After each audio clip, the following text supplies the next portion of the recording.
赵丽颖与世传合作《浮华之上》，85花配顶流黑马，家人们谁懂啊？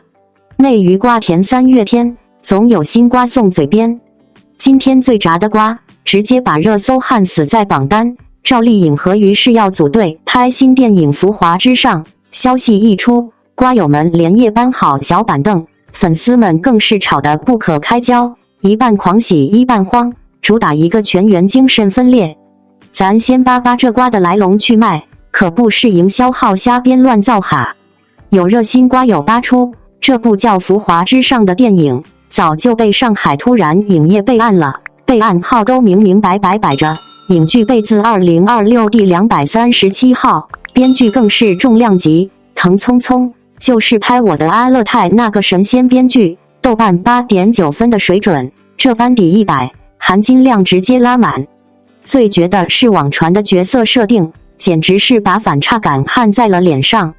咱赵姐从风吹半夏的钢铁玫瑰许半夏，到乔妍的心事的清醒女主，走的一直是独立干练路线。这次网传要演拍卖行的高级专家冯歇，清冷睿智的高知女性人设，主打一个职场大女主气场拉满。不过也有网友调侃，赵姐演高知总有点别扭，上次酱园弄就被说不自然，这次可得好好拿捏。咱就是说，飞天讲事后还能怕这个？毕竟能从龙套熬到顶流，赵姐的演技从来不用咱操心。再看于适弟弟，这2年简直是内娱黑马中的黑马，从封神里的姬发到标人里的打戏担当，一身腱子肉圈粉无数，还拿了欧洲世界电影节全球观众最喜爱演员 Top 1，海外人气直接封神58。这次网传他要跳出舒适区，不打杀杀了，改演高智商造假天才庄兰博，亦正亦邪的腹黑人设，想想都带感。不过粉丝慌了，弟弟演武打咱信，演动脑子的反派，别最后演成莽夫式腹黑啊！双引号。更巧的是，这俩人可不是第一次同框，早在72层骑楼里就已经有过合作，当时粉丝就盼着他俩能在大银幕上真刀真枪对上一场。如今网传合作，老粉直接狂喜，终于等到这一天，这波是圆梦了。双引号。但瓜还没垂死，争议就先吵起来了，粉丝直接分成2大派，吵得不可开交。一派催工作室赶紧出面澄清，别让营销号乱带节奏，之前传赵姐演澎湖海战第17条，最后都没下文，豆瓣爆料铁删的比谁都快，别再溜粉了。另一派则怕这是85花给小鲜肉捧场的老把戏，直言赵姐现在不需要靠搭小鲜肉博热度，别被拉来抬轿阿姨。双引号。咱客观说一句，目前双方工作室连个回应都没有，赵姐这边3月18号还要忙品牌直播，估计压根没空想官宣的事。于是那边刚靠标人挣了一波热度，也没必要急着接新项目。而且咱都知道，内娱网传等于薛定谔的合作，没官宣之前一切都是镜花水月。不过话说回来，要是这俩人真能合作，那可太有看头了。一个是稳扎稳打的85花顶流，一个是势头正猛的黑马小生，一个演清冷女精英，一个演腹黑造假天才，拍卖行里的智商博弈，想想都上头37。更别说还有腾匆匆编剧加持，只要剧本不翻车，大概率能成年度黑马。最后提醒各位瓜友，理性吃瓜，别太上头。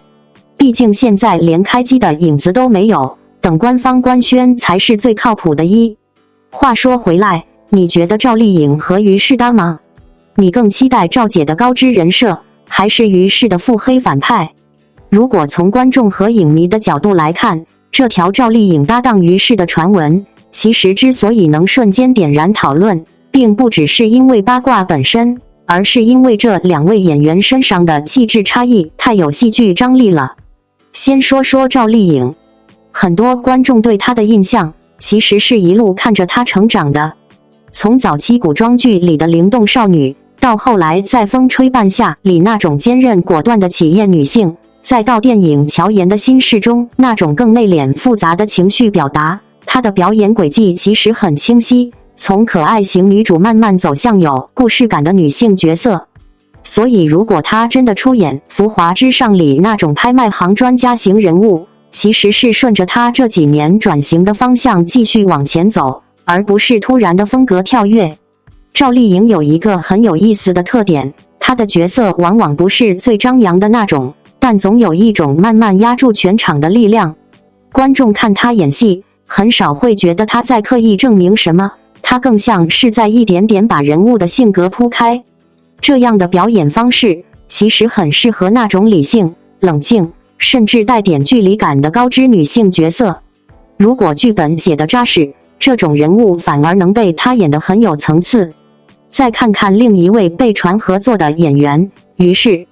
很多人第一次真正注意到她，大概是从电影《封神》第一部《朝歌风云》开始。她演的姬发身上有一种很直接的少年英雄气质，既有热血，也有一点不服输的倔劲。后来又有动作题材作品，比如《镖人》，他的身体表现力、动作戏能力都很突出。所以如果传闻属实，让他从武力型角色突然转向一个高智商，甚至带点灰色气质的人物，这反而是一种挺有挑战的变化。观众现在对他的期待，其实不只是打戏，而是想看看他能不能在人物心理层面上再走一步。从类型搭配来说，这种组合其实很有戏。一个是成熟稳重、经验丰富的女性角色，一个是锋芒初露、带点危险感的年轻男人。只要剧本设计得好，两个人之间完全可以形成一种智力对弈的关系，而不是简单的情感线。而且从创作层面看，这部传闻中的电影《浮华之上》如果真的围绕拍卖行、艺术品造假这些题材展开，其实是很有电影质感的类型。艺术市场、真假博弈、人性灰度，这些元素天然带着悬疑和戏剧张力。如果再加上编剧藤聪聪的创作风格，他在我的阿勒泰里展现出的细腻叙事能力，那这个项目的想象空间确实不小。当然，现在最理性的态度还是把它当成一个有意思的可能性。娱乐圈里，很多项目在官宣之前都会经历无数版本的传闻，有时候演员真的接了，有时候只是讨论阶段。但正因为这种不确定性，才让观众有很多想象。如果真的有一天官宣成功，其实最让人期待的并不是所谓的85花加新生代的标签，而是看两种完全不同的表演气质碰在一起，会不会产生新的火花。说到底，一部电影真正打动人的，还是角色之间的关系和故事本身。只要人物立得住，无论是赵丽颖那种沉稳的力量感，还是于是那种带锋芒的年轻气息，都有可能在同一部电影里碰撞出很有意思的化学反应。换句话说，如果这部电影真的成真，那它最吸引人的地方，也许正是这种成熟与锋芒并存的对戏感。所以我也挺好奇的，如果你真看到这部电影开机，你更想看赵丽颖的高知女性对局，还是于是那种亦正亦邪的角色反转？绝了！赵丽颖才是内娱真大女主，票房影展双砸，实际卷到国外去。娱乐圈里真正能做到收视保底、票房扛打、国际出圈的演员，赵丽颖必须算一个。最近她的电影动态直接砸翻全网，老作品横扫国际影展，新饼传闻满天飞，实际强到让人忍不住尖叫。先给大家捋一捋眼下最火的新片瓜，每一个都让人期待值拉满。网传赵丽颖要搭档资深女性导演拍新作，题材神秘但质感拉满。还有消息说她将出演《澎湖海战》，饰演康熙的母亲皇额娘，威严又温柔。甚至传出《浮华之上》搭档于是，阵容豪华到不敢想。不过理智吃瓜人必须提醒一句，以上全是网传，没有一个官宣实锤。咱们安静坐等官方消息，坚决不被溜粉。目前赵丽颖唯一确定的行程，就是3月18日馥绿德雅品牌直播，粉丝们可以准时蹲守啦。新片还在保密，但赵丽颖这2年的电影战绩简直是天花板级别。一部向阳、花直接拿下2025清明档票房冠军，狂揽2-3亿票房，央视首播半小时收视率直接冲破2%，被官方盖章女性题材杰出代表。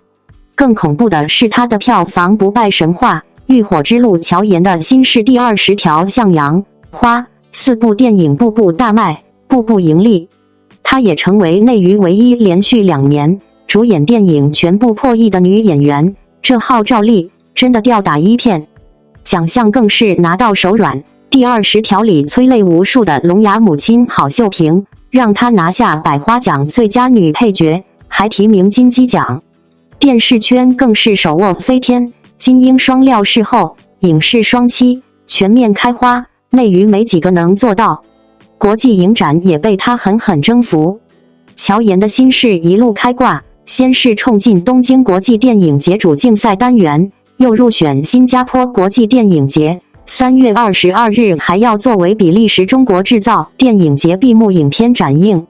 一部文艺片能拿下1.51亿票房，还能走出国门文化输出，赵丽颖这波真的长脸。最让人惊艳的还是她脱胎换骨的演技。从前是甜美灵动的古装女神，如今在向阳花里演活了底层女性的挣扎，在乔妍的心事里演出了女明星的破碎感，彻底撕掉标签，演什么像什么。连大导演张艺谋都忍不住盛赞她有豁出去的生命力，演员的脸不该只长在红毯上。现在业内对她的评价只有一句：赵丽颖等于质量保障。有票房，有演技，有奖项，有国际认可，这样的演员才是真正的实力派。观众们唯一的心愿就是盼她再带来一部大女主爆款主演电影，以她的实力，这一天绝对不远。从默默无闻到影视双栖的顶流实力派，赵丽颖一路靠作品说话，用实际站稳脚跟，不炒作，不浮躁，不搞虚的。这样清醒、努力又能扛大事的演员，才是内娱最珍贵的宝藏。在当下这个节奏飞快、热点更替如潮的娱乐圈里，真正能让观众一次次停下脚步，愿意耐心等待新作品的演员，其实并不多。而赵丽颖恰恰就是那少数中的一个。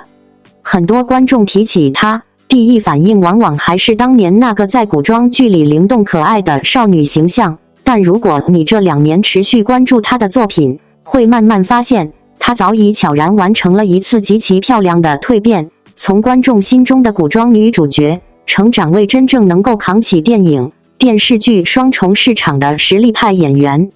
最近关于她的新电影传闻接连不断，比如网传她可能参与的澎湖海战，据说要饰演康熙的母亲皇额娘，还有传闻中的《浮华之上》搭档当下人气迅速上升的演员于适。这些消息目前都还没有正式官宣，但光是想象这样的组合，就已经足够让影迷们浮想联翩。很多人之所以如此期待，其实并不是因为瓜本身，而是因为只要是赵丽颖出演的作品，观众往往愿意先给她多几分信任。这种信任并不是凭空而来，而是她用一部部作品慢慢积累出来的。近2年，她在电影领域的成绩可以说相当亮眼。向阳花在2025年清明档一举拿下票房冠军，2-3亿的成绩在同档期中格外醒目。更难得的是，这部女性题材作品在央视播出时，开播半小时收视率就突破了2%。很多观众看完之后都会有同一种感受，这不是那种只靠情绪煽动的电影，而是真正把女性在现实生活中的挣扎、坚韧和希望呈现出来的作品。如果再把时间往前推一点，她在电影里的轨迹其实已经非常清晰。第20条里那个聋哑母亲郝秀萍，几乎让所有观众看得眼眶发红。角色台词极少，却要靠眼神、肢体和细微的情绪变化去表达情感，这对演员来说其实是非常大的挑战。但赵丽颖完成的极其克制又动人，也正是这个角色，让她最终拿下了大众电影百花奖最佳女配角，并获得中国电影金鸡奖提名。很多观众在那之后才意识到，原来那个曾经被贴上甜妹古偶女主标签的演员，早已经悄悄进入了另一种表演阶段。她不再依赖类型化角色，而是开始挑战更复杂、更现实、更有生命重量的人物。而在电影之外，她在电视剧领域的成绩同样扎实。早些年，她凭借一系列经典作品稳稳站住脚跟，并先后拿下中国电视金鹰奖和飞天奖视后，这种同时被市场和主流奖项认可的演员，在同代女演员中其实并不算多。也正因为如此，业内很多人常常用一句话形容她：只要赵丽颖在演员名单里，作品至少已经有了一半的底气。更令人惊喜的是，她的作品并没有只停留在国内市场。乔妍的新事就是一个很典型的例子。这部作品不仅在国内拿下 1.51 亿票房，还入围了东京国际电影节主竞赛单元，并受邀参加新加坡国际电影节等多个国际影展。对于一部偏文艺气质的作品来说，这样的成绩已经相当难得。很多海外观众正是通过这部电影，第一次认真记住了赵丽颖这个名字。有意思的是，当越来越多导演开始谈起她时，评价几乎都有一个共同点：她身上有一种豁得出去的生命力。这种生命力不是简单的拼命，而是一种对角色的投入感。她可以为了角色把自己放进完全不同的生活环境里，也愿意去演那些不那么漂亮、不那么讨喜的人物。所以，当有人说赵丽颖是内于真大女主的时候，其实并不是单纯的粉丝夸赞。所谓大女主，从来不仅仅是剧情里的身份，而是演员本身能否真正撑起作品。她这些年的成绩、稳定的票房、扎实的口碑、主流奖项认可，以及逐渐打开的国际舞台，恰恰构成了一条非常完整的演员成长轨迹。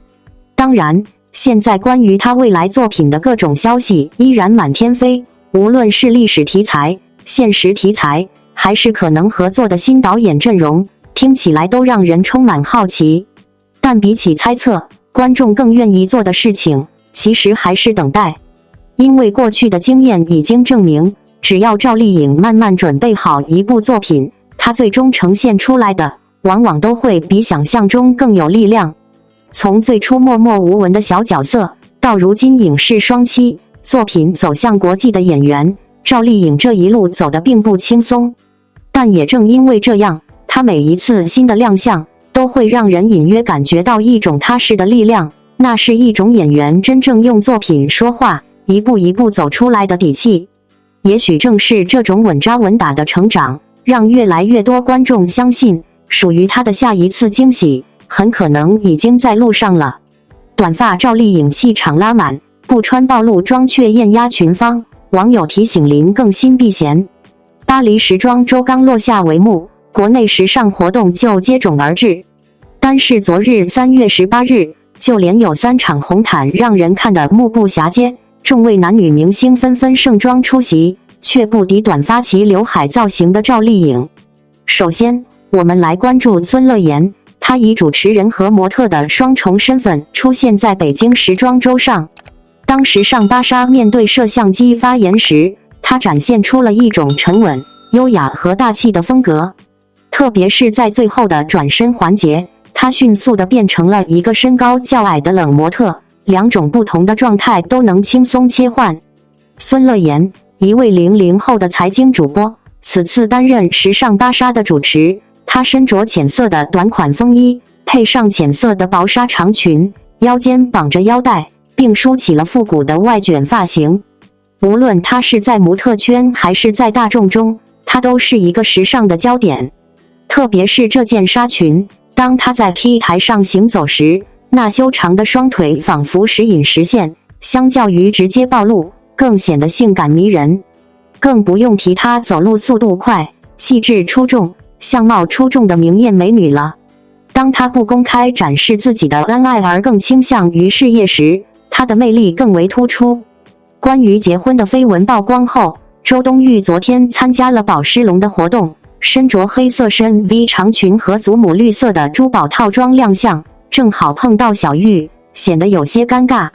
抄袭者在进行攻击时，请务必注意自己的面子。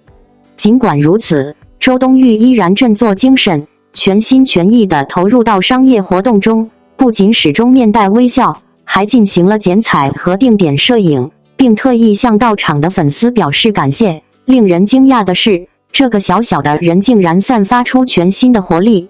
与国外的秀静相比，周冬玉这一次的打扮显得更加出色。尽管她的事业线仍然是深 V 袖且平淡无奇，但她下摆的鎏金长裙和颈部的珠宝已经淡化了她的性感，转而展现出珠光宝气的明艳。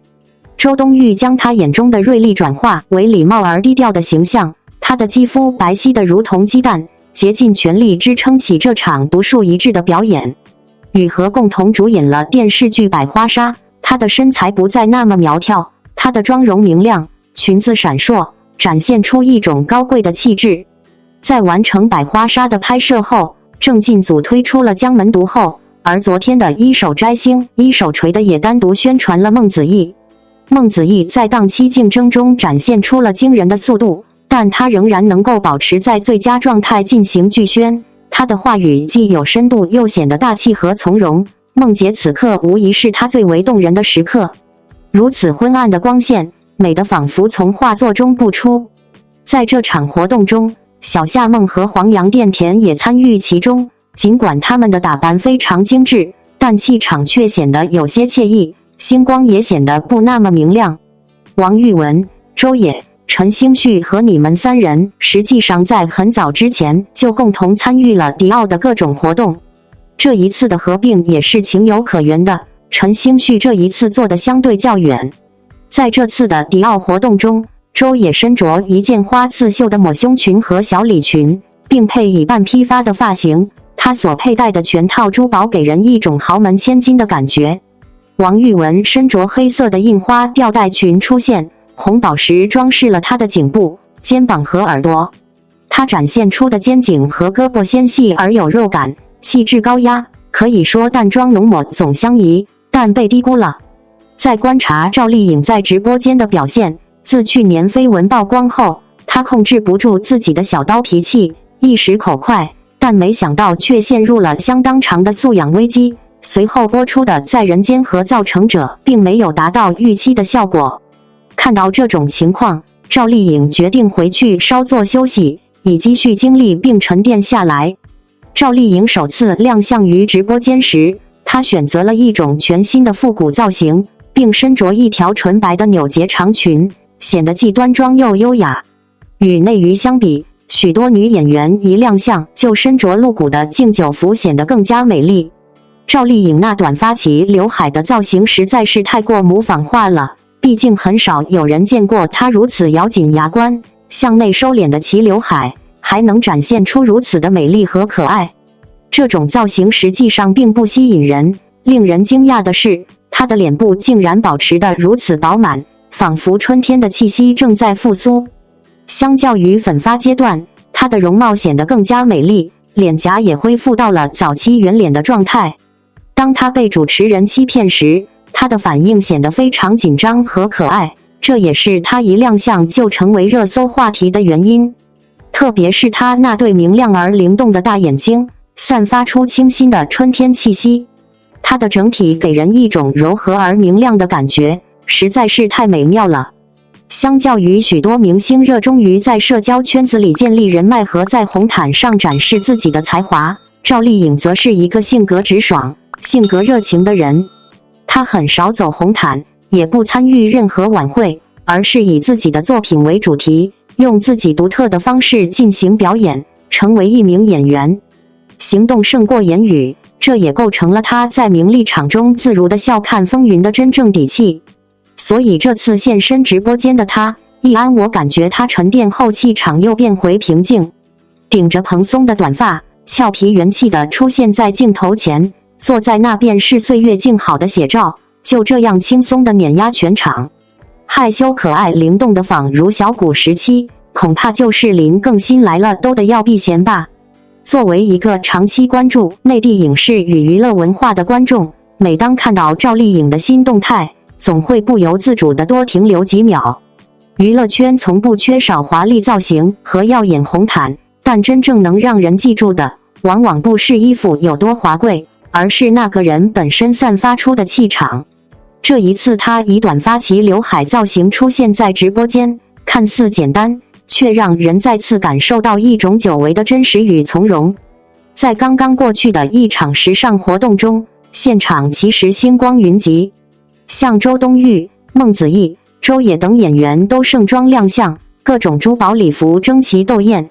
但有趣的是，当镜头切到赵丽颖时，很多观众却突然觉得画面安静了下来。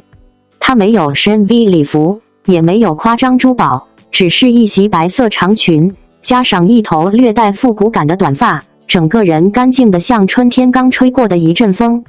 这种感觉其实很难得。很多明星在红毯上追求惊艳，而赵丽颖却更像是在展示一种舒服。她的造型并不刻意强调性感，也不依赖复杂设计，而是让整个人的气质自然流露。白裙的线条柔和，短发略带蓬松，让她看起来既利落又温柔。镜头推进时，那双熟悉的大眼睛依旧明亮，仿佛让人瞬间想起她当年饰演的经典角色。更让人印象深刻的是她在直播间里那一瞬间的真实反应。当主持人开玩笑说有粉丝突然到场时，她下意识地说了一句"你别吓我"。那一刻没有任何表演痕迹，就是一个有点害羞、有点紧张的女生。也正是这种自然的反应，让不少观众觉得格外亲切。娱乐圈有时太过精致，而赵丽颖身上那种不经意的真实，反而显得特别珍贵。很多人说她的短发造型让人梦回早期角色，其实不只是外形，更是一种状态。曾经的她给人的印象是灵动、倔强，带一点小小的可爱。而如今在经历了事业的高峰与沉淀之后，她的气质多了一层从容。那种感觉就像春天里的树木，看似柔软，却有着非常稳固的根。这些年娱乐圈变化很快，新人层出不穷，时尚潮流也不断更替。但赵丽颖始终有一种特别的存在感。她不常在社交场合频繁亮相，也很少刻意制造话题。很多时候，她只是安静的出现，然后用作品和状态说话。或许正因为如此，当她偶尔出现在镜头前时，反而更容易吸引所有人的目光。也难怪有网友调侃说，这种状态的赵丽颖简直艳压全场，甚至开玩笑提醒曾经合作过的演员林更新要避嫌。当然，这样的说法更多是一种粉丝式的玩笑，但也从侧面说明她身上那种自然散发的魅力依然强大。在我看来，这次短发造型的意义其实不只是一次简单的形象变化，它更像是一个信号。在经历忙碌与沉淀之后，赵丽颖重新回到了一个更加松弛、更加自在的状态。她不需要夸张的造型去证明自己，也不需要喧闹的红毯来维持热度。只要安静地坐在那里，微笑一下，就已经足够让人记住。娱乐圈从来不缺光芒，但真正长久的光芒往往来自于内心的稳定。赵丽颖身上那种温柔却坚定的力量，或许正是她能一直被观众喜欢的原因。短发也好，白裙也好，都只是外在的点缀。真正打动人的是她在镜头前那份自然流露的生命力。如果说时尚活动是一场华丽的舞台，那么赵丽颖这一次更像是用最简单的方式告诉大家，真正的气场从来不是靠暴露或张扬迎来的，而是来自一个演员沉淀后的自信与从容。这样的她确实让人忍不住期待下一次在作品里再次相遇。从16个年关到5大满贯，赵丽颖凭什么锁死内娱收视王座？小城故事赵丽颖再次刷新收视纪录的背后。谈到5大满贯，圈内不少人认为这是无法复制的奇迹。5大卫视口味各异，湖南卫视偏爱青春偶像剧，东方卫视钟情都市情感，北京卫视偏重现实正剧，浙江卫视追求创新题材，江苏卫视观众年龄层偏高。能够在每个平台都拿下年度第一，不仅说明她能支撑流量，还能驾驭深度题材，正剧、偶像剧皆能拿下。更难能可贵的是，这样的成绩不是1-2年，而是10几年如一日的稳定。流量明星来来去去，而她始终稳坐收视高地。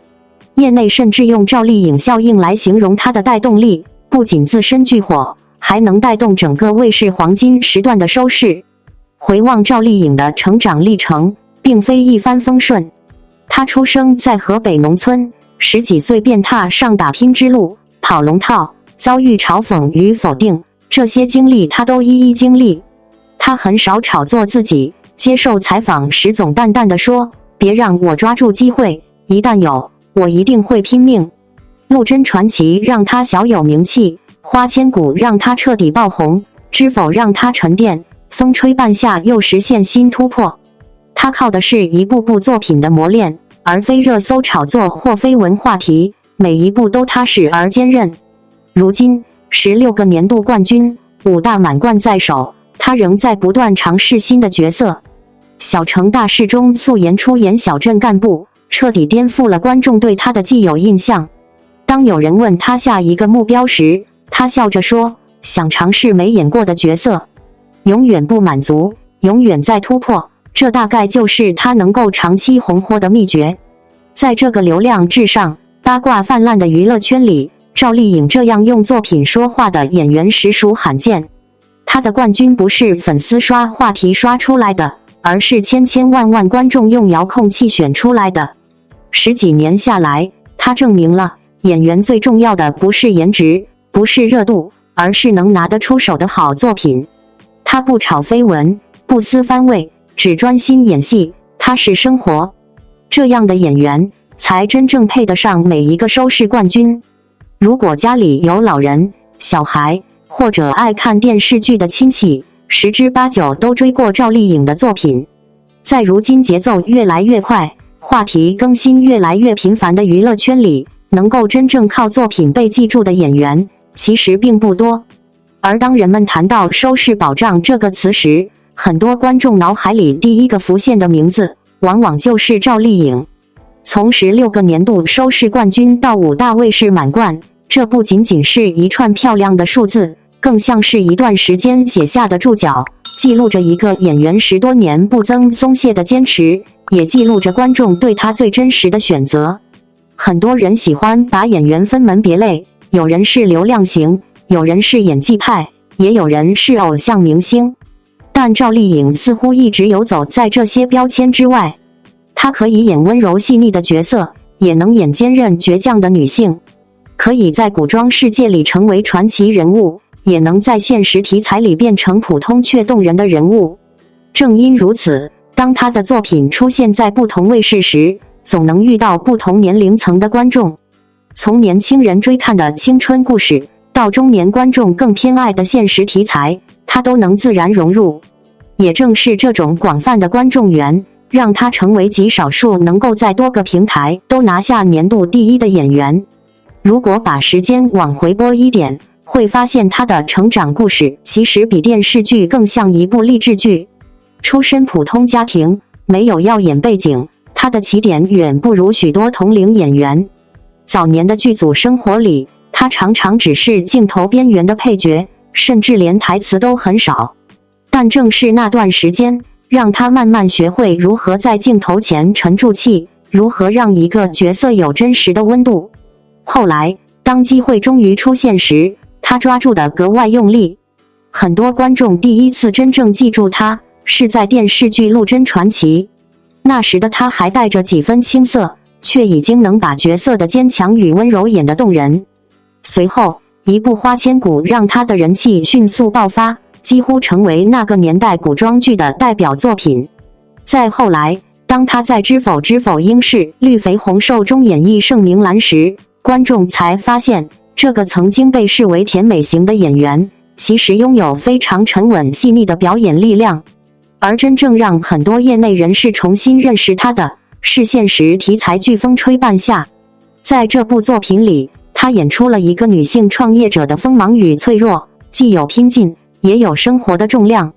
很多观众说，看完之后才明白，她这些年一直在悄悄改变自己，从爆款女主慢慢走向更成熟、更复杂的角色世界。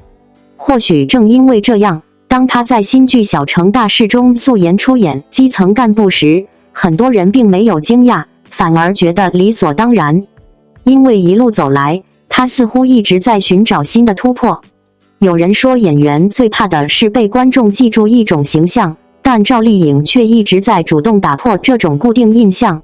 其实，比起耀眼的成绩，更让人感慨的是她那种始终向前的状态。很多演员在达到一定高度后，会选择重复成功的路线，但她似乎并不满足。无论是题材还是角色，她总在尝试新的可能。有人问她未来想演什么样的角色，她只是笑着说，希望去演那些自己没演过的人物。听起来简单，却透露出一种非常纯粹的演员心态。在如今这个话题和流量常常盖过作品的时代，这种坚持显得格外难得。她很少依赖绯闻，也几乎不参与那些无休止的争议。更多时候，人们是在电视剧播出时再次看到她的名字，然后才想起原来又是她的作品。或许这就是收视王座真正的意义。它不是一时的爆红，也不是某一次运气，而是一次又一次被观众选择的结果。10几年过去，观众的口味在变，电视剧的类型也在变，但赵丽颖的名字却依然稳定地出现在收视榜单上。从某种意义上说，这样的成绩其实很简单，观众愿意打开电视看她讲故事。而对一个演员来说，大概没有比这更珍贵的认可了。复婚二胎传闻真相大白7个月，赵丽颖近况曝出，却遭到恶意揣测。当复婚二胎的流言真相大白7个月后，当她卸下大女主滤镜展露真实模样，意外出圈后，本以为围绕她的无端揣测会就此烟消云散，可谁曾想，一场直播小插曲竟再度将她推上舆论风口。2025年9月，北京一所国际学校的开学日，一张照片让赵丽颖和冯绍峰的复婚二胎传闻瞬间刷爆网络。照片中，冯绍峰牵着儿子的左手，赵丽颖牵着右手，全程没有刻意避嫌的生疏，也没有故作亲密的刻意，一举一动都是普通父母送孩子上学的日常模样。可这份在娱乐圈离异夫妻中格外难得的相处体面，却让网友的各种臆想肆意发酵。彼时网络上，从二人早已秘密复婚到赵丽颖怀了二胎，各种流言蜚语层出不穷。但赵丽颖和冯绍峰始终保持着离婚后的低调作风，双方团队和本人既不正面承认，也不刻意否认，只是按照原本的育儿规划，默默陪伴孩子。今年1月，二人更是再度同框儿子的校园活动。活动结束后便各自乘车离开，网友这才终于理性看待，这不过是离异夫妻为了孩子的正常相聚，和复婚无关，更与二胎毫无联系。这份不卑不亢的相处方式，慢慢浇灭了网友的无端猜测。一场由体面相处引发的流言，终究在二人的低调与默契中归位真相。所有人都以为，围绕着赵丽颖的流言，终于可以告一段落，她也能回归到演员本身。却没人料到，一场普通的品牌直播，竟让她陷入了新的舆论漩涡。更让人看到了网络舆论里令人作呕的一幕。就在昨天，赵丽颖现身某品牌活动直播间。这几年，大多活动上她总以大女主利落气场出席，这一次却不太一样。她一头髻刘海齐肩发，搭配简约小白裙，彻底抛开了荧幕上一贯的大女主气场，十分清甜可爱。更让人意外的是直播中的一场小插曲。直播间里，主持人突然冒出一句话，表示有2位粉丝会亲临现场。此话一出，原本状态松弛的赵丽颖瞬间愣住，她先是一声诧异地发出了一声疑惑“双引号”，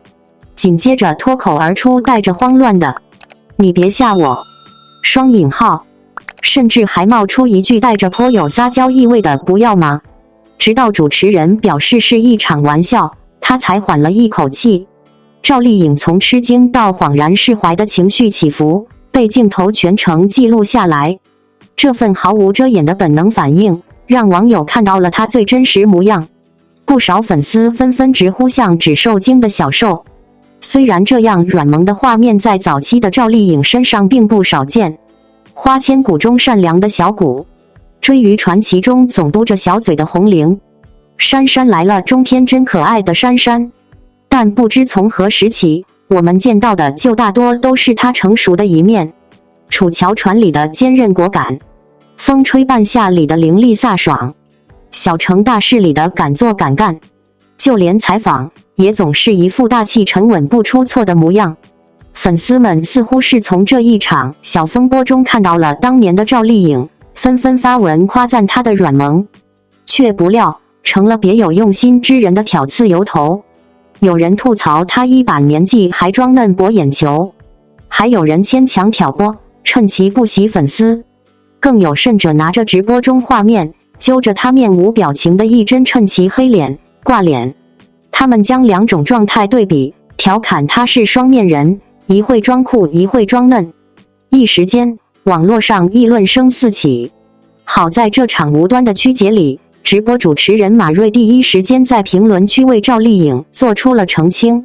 马瑞坦言这只是两人之间的小玩笑，还认真解释道，赵丽颖本就内向害羞，不擅长突如其来的惊喜。双引号，直播中的反应只是腼腆的本能，并非摆脸色或不高兴。他还特意在最后提醒大家不要断章取义。主持人的这番澄清，其实恰恰印证了赵丽颖从未刻意伪装自己的情绪。而面对这场无望的舆论风波，回看赵丽颖曾说过的那句话，便会懂。那句话是她入行多年的坚守，也是性格最真实的写照。很多明星都会在采访前提前和平台对好台本，精心准备好挑不出错的出彩回答。多年前，在面对南兜的采访时，曾有记者询问赵丽颖：“你是这样的吗？”赵丽颖的回答令人意外：“不会，我宁可说错。”双引号，我不想在生活中背台词，不想在剧组之外的地方还演戏。双引号，这句话用于这次的直播小插曲格外的适配。他的惊慌、意外种种反应，都是没有对过台本的真实反应。只说自己想说的，即便说错了也无妨。这份真实，放眼娱乐圈，少有。而细数赵丽颖一路走来的轨迹，不难发现，她一直都是一个十分真实的人。早年的赵丽颖，初入娱乐圈时无背景、无学历，只因一张圆脸就被吐槽土气，撑不起大女主。籍籍无名之时被路人错认为杨幂，她也没忍着。难道大眼睛书中分的都是杨幂吗？双引号，直言回对，没有丝毫的迂回。偶像来了里，她又直言谢娜口红粘牙，宁静没穿礼服，句句补刀，细想下来却没有半分恶意。她只是想把心里最真实的感受说出来。难道对方口红粘牙，她要视而不见吗？后期剪辑完全可以将这段剪掉，却还是将其放进了正片中，只是因为这段极富话题度而已。不知情的网友被舆论推着走，但何炅就曾说过这样一句话：他特别透明，直来直去，了解后会和他成为好朋友。双引号，一眼就看透了赵丽颖真诚不做作的底色。如今的她，从新《还珠格格》里圆润懵懂的晴儿，到《陆贞传奇》里藏着一股子拼劲的陆贞，再到《知否知否应是绿肥红瘦》里隐忍坚韧的盛明兰，风吹半夏里锋芒毕露的许半夏。她的气质随角色打磨与生活沉淀悄然改变，她开始变得利落有棱角，眼神也变得坚定有力量，心态也从初出茅庐的锋芒毕露变得从容沉稳。可那份不愿在生活里演戏的真实，却从未有过一丝改变。不管是被议论的黑脸疏离，还是直播里的慌乱，都是她最真实的情绪流露。她从不会为了迎合谁的期待，在生活里背台词、演人设、这是他刻在骨子里的直来直去，也是他作为演员最难得的清醒与坚守。赵丽颖始终是那个直来直去的赵小刀，守着演员的本心演好每一个角色，守着生活的真心过好每一天。至于那些无端的非议与挑刺，终会散去。毕竟他的真实从不需要迎合谁的期待，也无需向外界刻意解释。演好戏，做自己，便足矣。在当下的娱乐圈，很多明星都在努力维持一种完美形象，说话要稳妥，反应要得体，情绪要可控。但看完这件事，再回头看赵丽颖这些年的经历，你会突然意识到，她之所以能在观众心里站得这么稳，恰恰是因为她从来没有把自己活成一个被设计好的艺人。说实话，那场直播的小插曲，如果放在很多明星身上，也许只是1秒钟就会被圆过去。但当主持人突然说有粉丝要到现场时，赵丽颖那句脱口而出的"你别吓我"，还有下意识的慌乱和松一口气的表情，却让很多观众忍不住笑出来。那不是精心设计的综艺效果，而是一种很真实，甚至有点笨拙的反应。镜头前的她，就像突然被吓到的小动物一样，既惊讶又可爱。很多老观众看到这一幕，其实会瞬间想起她早年的角色，比如《花千骨》里善良懵懂的小谷，姗姗来了里总是吃得很香，表情生动的珊珊，那种带着一点点天真和笨拙的感觉，曾经是她最鲜明的标签。只是这些年随着角色越来越成熟，我们看到的更多是她锋利坚韧的一面。从楚乔传的楚乔，到知否知否应是绿肥红瘦的盛明兰，再到风吹半夏里的许半夏，她演的角色越来越强大，越来越有棱角。观众慢慢习惯了那个气场十足的大女主，却差点忘了，她其实一直都是那个有点害羞，有点慢热，甚至有点不太会应付突发情况的人。也正因为这样，这次直播里的真实反应，才会让很多人突然觉得熟悉，原来她从来没有变过。可惜的是，在如今的网络环境里，真实有时反而成了被攻击的理由。有人抓住她一瞬间没有表情的画面，说她黑脸；有人把那句慌乱的话解读成不喜欢粉丝，甚至有人嘲讽她装嫩。这些评价看起来热闹，但仔细想想，却多少有点荒唐。因为真正了解她的人都知道，赵丽颖一直都是那种不太会包装自己的人。很多明星在采访前会提前准备好答案，甚至对好台本，但她曾经很直接地说过一句话：我宁可说错，也不想在生活里背台词。双引号。这句话其实特别能说明她的性格。她愿意在戏里全情投入，把角色演到极致，但在生活里，她不想再继续演，所以她会在综艺里直接说出自己看到的事情，也会在采访中说出不那么圆滑的话。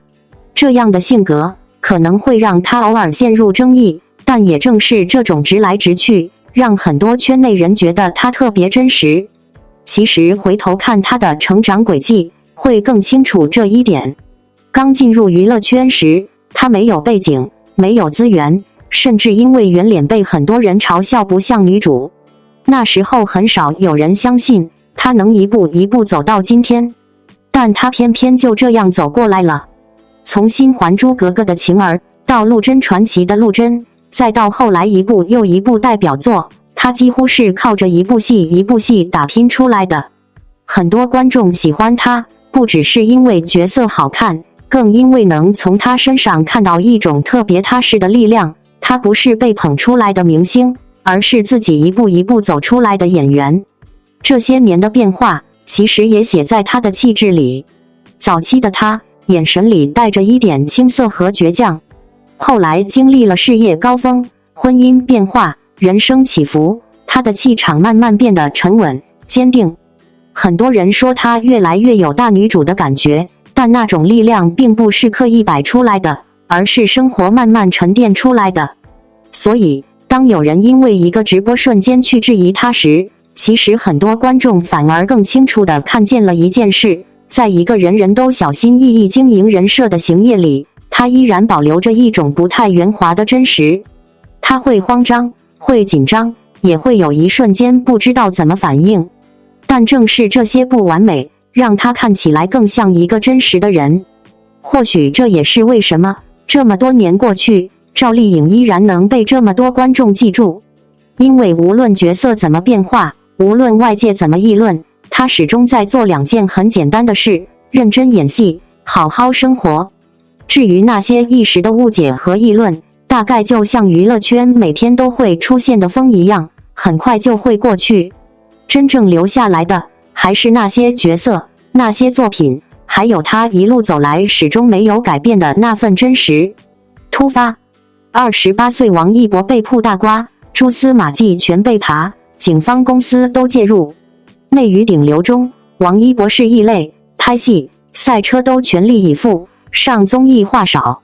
他是娱乐圈清醒之人，但人红是非多，他常被爆料上热搜。杜妈护短，去年11月，王一博与乐华到期不续约上热搜，影响乐华股价，可见其重要性。乐华有王一博概念股支撑。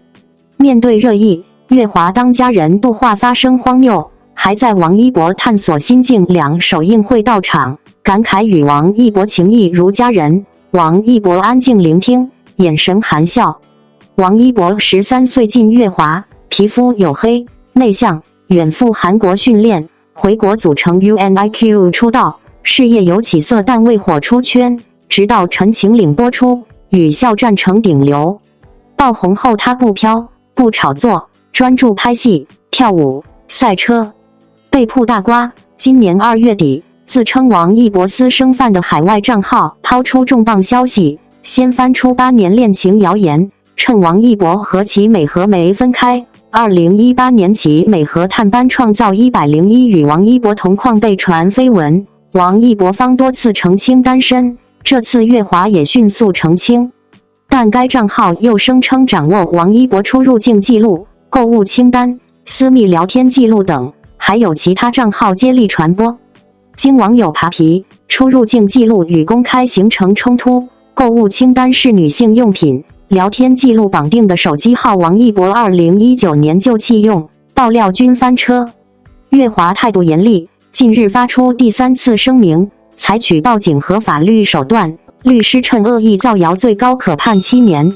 好消息传来，王一博面对谣言心态不受影响，筹备电影，准备赛车比赛。近日他宣布以85号赛车手身份投身超级跑车锦标赛，门票秒空，创售罄纪录。赛事官方发文感谢。赛车是他的热爱，他用成绩证明实力。他曾在探索心境2回应近2年不进组拍戏原因，趁要充电找回演员感觉，这份清醒和坦诚难得。他在影视领域成绩斐然，手握热播剧、提名重量级奖项，靠努力和沉淀站稳脚跟。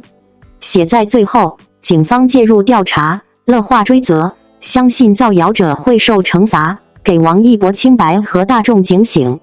不应让谣言掩盖艺人汗水，多关注作品，少关注私生活才是对艺人最好的尊重。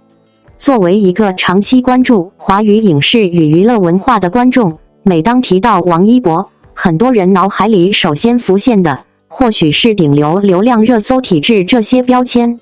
但如果真正静下心去看他的经历，会发现这个年轻演员身上其实有一种在当下娱乐圈里并不多见的气质，克制、专注，还有一点点倔强。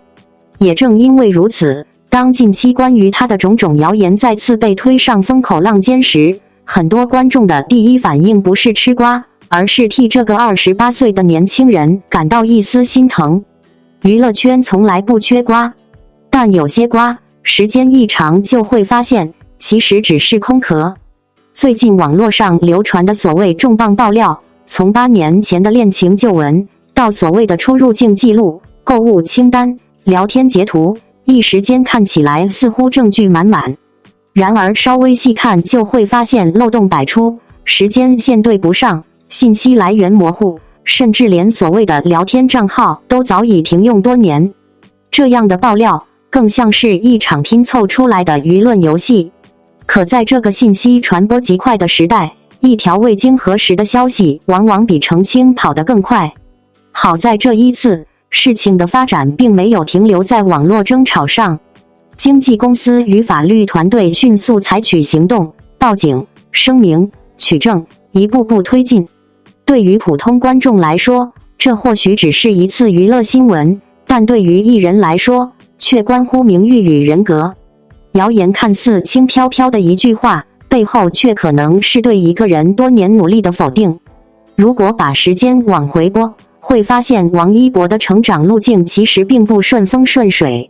13岁就进入练习生体系，远赴海外训练，语言不通，文化陌生，那段日子对一个少年而言绝不轻松。后来以 UNIQ 成员身份出道，本以为会顺势起飞，却经历了组合活动受限、市场变化等现实问题。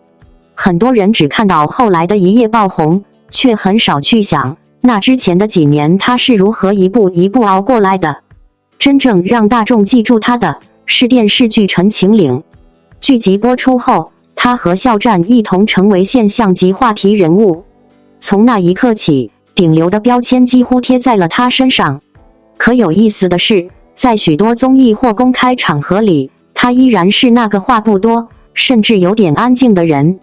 很多人一开始会觉得他冷，看久了却会发现，这更像是一种习惯，把精力放在事情本身，而不是热闹的表达上。这几年，他在影视领域不断尝试不同类型的角色，从青春题材到现实题材，逐渐摆脱单一形象。同时，他还把大量时间投入到一个很多人意想不到的领域——赛车。对于很多明星来说，赛车或许只是爱好，但对他来说却像另一条真正想走的路。训练、比赛、成绩，每一步都需要付出时间和体力。最近他以85号车手身份参加超级跑车锦标赛的消息，也再次让粉丝和观众看到了他的另一面。门票迅速售罄，赛事官方甚至专门发文感谢支持，这种场面在国内赛车赛事里并不常见。有人说这是明星效应，但如果没有持续训练与实力，赛车这个项目并不会给任何人面子。赛道上只有成绩，没有滤镜。更难得的是，在谣言满天飞的时候，他似乎依然保持着自己的节奏，准备比赛，筹备新的影视项目，继续训练。就像他在节目里曾经说过的一句话，有时候人需要停下来充电，找回做演员的感觉。这句话听起来很简单，却透着一种难得的清醒。在流量至上的时代，很多人被迫不断曝光，不断制造话题，但也有人选择慢一点，把时间用在打磨自己身上。也许正因为如此，关于他的讨论才会始终两极分化，有人觉得他太沉默，也有人恰恰喜欢这种不喧哗的坚持。当警方已经介入调查，当法律程序开始推进，这场围绕谣言的风波终究会有一个结果。可比结果更重要的，也许是公众如何看待这些事件。娱乐新闻可以是消遣，但不应该变成对个人名誉的随意消耗。对很多观众来说，喜欢一个演员，最终还是因为作品和态度。一个愿意花时间打磨角色，坚持训练，不断寻找新方向的人，无论是在片场还是赛道，都值得被认真看待。或许几年之后，当人们再回头看今天的这些喧闹时，会发现真正留下来的并不是那些短暂的谣言，而是一个演员一步一步走过的轨迹。而王一博的故事，也许正是这样，不必声张，却始终在向前。作为一个长期关注华语影视与娱乐文化的观众，每当提到王一博，很多人脑海里首先浮现的，或许是顶流、流量、热搜体制这些标签。但如果真正静下心去看他的经历，会发现这个年轻演员身上，其实有一种在当下娱乐圈里并不多见的气质，克制、专注，还有一点点倔强。也正因为如此，当近期关于他的种种谣言再次被推上风口浪尖时，很多观众的第一反应不是吃瓜，而是替这个28岁的年轻人感到一丝心疼。娱乐圈从来不缺瓜，但有些瓜，时间一长就会发现，其实只是空壳。最近网络上流传的所谓重磅爆料，从8年前的恋情旧闻，到所谓的出入境记录、购物清单、聊天截图，一时间看起来似乎证据满满。然而稍微细看就会发现漏洞百出，时间线对不上，信息来源模糊，甚至连所谓的聊天账号都早已停用多年。这样的爆料更像是一场拼凑出来的舆论游戏。可在这个信息传播极快的时代，一条未经核实的消息往往比澄清跑得更快。好在这一次，事情的发展并没有停留在网络争吵上，经纪公司与法律团队迅速采取行动，报警、声明、取证，一步步推进。对于普通观众来说，这或许只是一次娱乐新闻，但对于艺人来说，却关乎名誉与人格。谣言看似轻飘飘的一句话，背后却可能是对一个人多年努力的否定。如果把时间往回拨，会发现王一博的成长路径其实并不顺风顺水。13岁就进入练习生体系，远赴海外训练，语言不通，文化陌生，那段日子对一个少年而言绝不轻松。后来以 UNIQ 成员身份出道，本以为会顺势起飞，却经历了组合活动受限、市场变化等现实问题。很多人只看到后来的一夜爆红，却很少去想，那之前的几年他是如何一步一步熬过来的。真正让大众记住他的，是电视剧《陈情令》。剧集播出后，他和肖战一同成为现象级话题人物。从那一刻起，顶流的标签几乎贴在了他身上。可有意思的是，在许多综艺或公开场合里，他依然是那个话不多，甚至有点安静的人。很多人一开始会觉得他冷，看久了却会发现，这更像是一种习惯，把精力放在事情本身，而不是热闹的表达上。这几年，他在影视领域不断尝试不同类型的角色，从青春题材到现实题材，逐渐摆脱单一形象。同时，他还把大量时间投入到一个很多人意想不到的领域——赛车。对于很多明星来说，赛车或许只是爱好，但对他来说却像另一条真正想走的路。训练、比赛、成绩，每一步都需要付出时间和体力。最近他以85号车手身份参加超级跑车锦标赛的消息，也再次让粉丝和观众看到了他的另一面。门票迅速售罄，赛事官方甚至专门发文感谢支持，这种场面在国内赛车赛事里并不常见。有人说这是明星效应，但如果没有持续训练与实力，赛车这个项目并不会给任何人面子。赛道上只有成绩，没有滤镜。更难得的是，在谣言满天飞的时候，他似乎依然保持着自己的节奏，准备比赛，筹备新的影视项目，继续训练。就像他在节目里曾经说过的一句话，有时候人需要停下来充电，找回做演员的感觉。这句话听起来很简单，却透着一种难得的清醒。在流量至上的时代，很多人被迫不断曝光，不断制造话题，但也有人选择慢一点，把时间用在打磨自己身上。也许正因为如此，关于他的讨论才会始终两极分化，有人觉得他太沉默，也有人恰恰喜欢这种不喧哗的坚持。当警方已经介入调查，当法律程序开始推进，这场围绕谣言的风波终究会有一个结果。可比结果更重要的，也许是公众如何看待这些事件。娱乐新闻可以是消遣，但不应该变成对个人名誉的随意消耗。对很多观众来说，喜欢一个演员，最终还是因为作品和态度。一个愿意花时间打磨角色，坚持训练，不断寻找新方向的人，无论是在片场还是赛道，都值得被认真看待。或许几年之后，当人们再回头看今天的这些喧闹时，会发现真正留下来的并不是那些短暂的谣言，而是一个演员一步一步走过的轨迹。而王一博的故事，也许正是这样，不必声张，却始终在向前。刘大锤在先王一博其美和风波，聊天记录被扒漏洞百出。威兰达 Air 权益价 13.78万。2026年3月，一条重磅消息在娱乐圈炸开了锅。知名狗仔刘大锤在直播中直言，王一博与其美和的绯闻靠谱，瞬间点燃了舆论场。自2018年以来，这段所谓的顶流恋情每隔2年便被重新翻炒一次，从机场同框、猢狲撞针到所谓的聊天记录截图，每一次都精准踩中了流量密码。然而，这一次刘大锤的靠谱论断却遭遇了网友集体质疑。网传聊天记录中，王一博被指用废弃手机号注册账号，小红书对话无法跨设备同步，语言风格与本人严重不符，漏洞百出。乐华娱乐在24小时内迅速发声辟谣，明确表示造谣者将承担法律责任。这场闹剧背后，是资本界绯闻炒作，还是狗仔为流量刻意制造话题？从2018年起美和被拍到现身王一博剧组，到2024年行李箱藏女友的狗血剧情，再到2026年刘大锤的靠谱定性，这段绯闻的传播轨迹堪称娱乐圈的经典案例。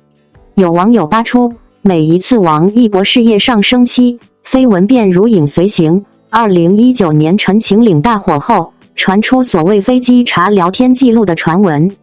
2026年微博之夜，王一博救场获官媒点赞之际，聊天记录截图又突然流出。更讽刺的是，部分爆料者曾因未打码暴露未成年人身份，自导自演的闹剧最终沦为全网笑柄。乐华娱乐的强硬态度与法律威慑，让网络不是法外之地成为热议焦点。但7年来绯闻反复炒作仍未消停，公众不禁困惑，为何真相总在辟谣再传的循环中消磨？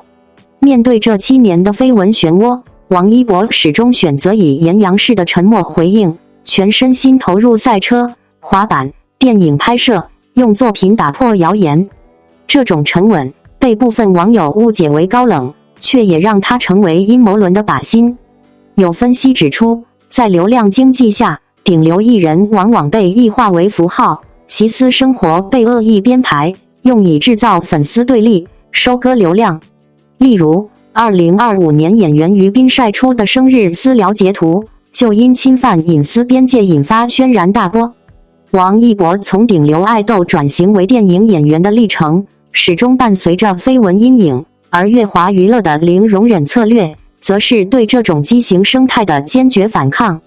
正如网友调侃，谁会和一只岩羊过不去？不过是流量黑产的狂欢罢了。刘大锤的靠谱言论与网传聊天记录的崩塌，再一次揭示了娱乐圈谣言的低成本与高危害性。法律专家指出，造谣者可能面临名誉侵权，甚至刑事处罚，但7年的反复炒作仍屡禁不止。这也折射出部分自媒体与网友的猎奇心理与法不责众的心态。值得欣慰的是，此次事件中，越来越多网友主动质疑聊天记录的真实性，呼吁理性吃瓜，展现了公众媒介素养的提升。未来，唯有平台加强内容审核，艺人团队强化法律维权，公众保持独立思考，才能让清朗网络不再被谣言绑架。正如王一博在微博之夜所言，作品会说话，时间会证明。在逻辑与法律并行的世界里，真相终将击碎所有恶意构陷。在这几天的娱乐圈舆论场里，围绕王一博与其美和的旧绯闻再次被翻出，可谓又一次让人看清了流量时代的荒诞与喧嚣。起因是知名爆料人刘大锤在直播中一句“这段恋情挺靠谱”，瞬间点燃了网络情绪，似乎一场尘封多年的故事又要被重新讲述。然而，当所谓的聊天记录截图被网友逐条拆解之后，人们才发现，这些所谓的证据不仅逻辑漏洞明显，甚至连最基本的技术常识都难以自洽。有人指出，截图中的账号注册方式与早已停用的手机号相关。有人发现小红书聊天根本无法像截图那样跨设备同步，还有人注意到对话语气与王一博一贯的表达习惯完全不同。于是，一场原本被包装成重磅爆料的舆论事件，在网友的理性分析下逐渐显露出荒诞的轮廓。其实，如果把时间线稍微拉长一点，就会发现这段绯闻几乎已经成为娱乐圈里一种周期性剧情。从2018年有人拍到其美和出现在剧组附近，到后来所谓的机场同框、核酸排队巧遇，再到2024年行李箱藏女友的离奇故事，每隔1-2年就会出现一次新的版本。尤其是在王一博事业节点出现的时候，这类消息似乎总能恰到好处的出现。2019年陈情令爆红之后，关于他的各种私生活猜测突然暴涨。当他逐渐从偶像歌手转向电影领域，开始用作品证明自己的时候，类似的绯闻又会被重新翻出来。这样的传播轨迹，看久了甚至有一种既熟悉又无奈的感觉。但真正让很多观众开始产生怀疑的，是这一次所谓聊天记录的崩塌速度。过去几年里，网络上很多人习惯把截图当作真相的替代品，可这一次，大量网友主动去查证技术细节，分析语言逻辑，对比时间线，几乎用一种全民侦探的方式拆穿了爆料的漏洞。这样的变化其实非常有意思，它说明观众并不是永远会被情绪带着走，当谣言越来越粗糙的时候，公众的判断力反而在慢慢提升。在这场风波里，另一个值得注意的细节是乐华娱乐的反应速度。声明发布得很快，态度也相当明确，对恶意造谣零容忍，并且已经通过法律途径维权。这种态度在近几年的娱乐行业里越来越常见，因为随着网络传播速度的加快，一条谣言的破坏力往往远超想象。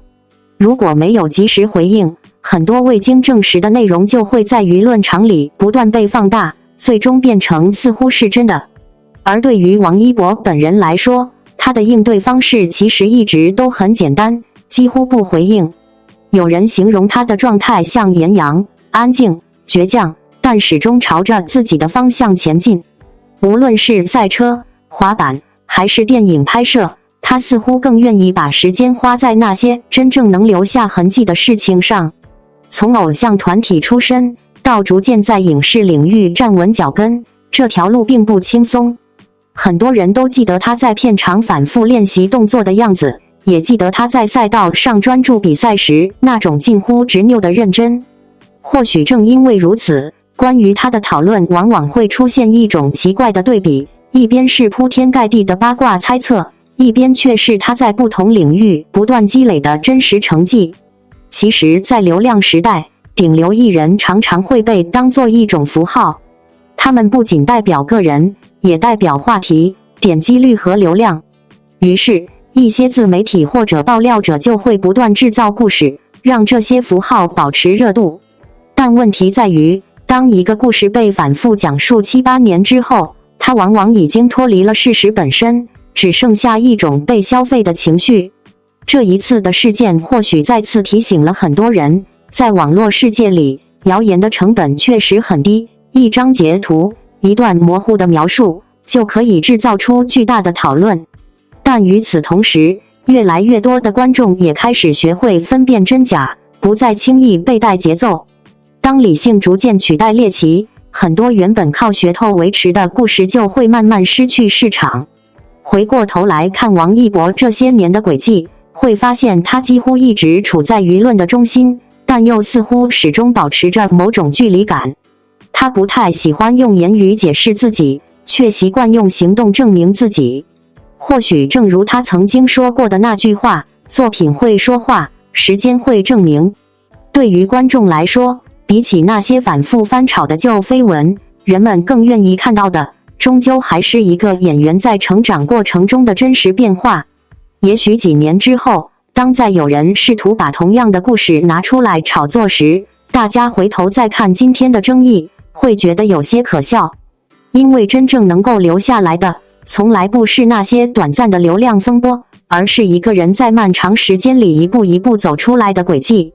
对于王一博而言，这条路或许仍然充满争议，但也正因为如此，他每一次用作品回应世界的时候，都会显得更加有力量。感谢您观看视频。如果您觉得本时事通讯有用，请不要忘记点赞、评论和订阅。祝您生活愉快，充满活力。再见。